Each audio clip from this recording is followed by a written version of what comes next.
The mom we talked to that I told you her husband and son, little boy, was fired upon, she actually said something. She said during the shootout, she was beside herself that they did not have a gun in the house, and she revealed to me on this very program the first thing she is doing is going out and buying a firearm for her and her family and get trained how to use it.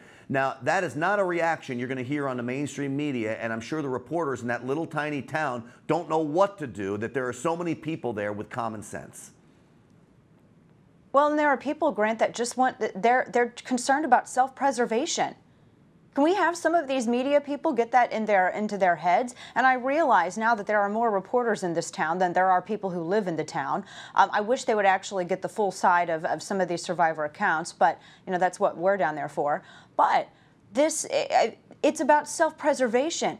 It's about self-defense. It's about wanting to protect yourself and your family because evil is real. That's what it's about. And for all of the discussion, Grant, I want to touch upon something that you mentioned earlier, and you were right, because Wayne LaPierre has talked about this at length.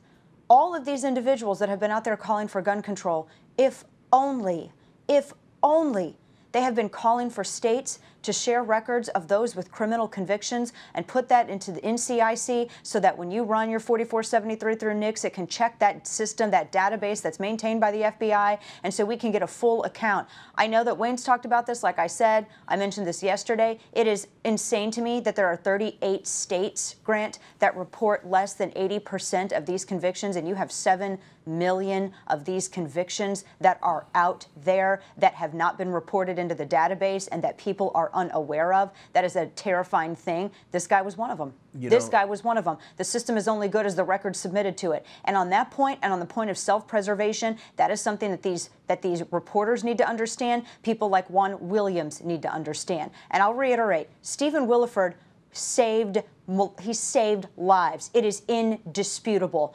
It's like people shaming firefighters for shaving people out of a burning building. I've never seen anything like it. That's where we are in our culture, that we're shaming people for heroic actions, that we're shaming them because they didn't have mental telepathy and ESP. Give me a break.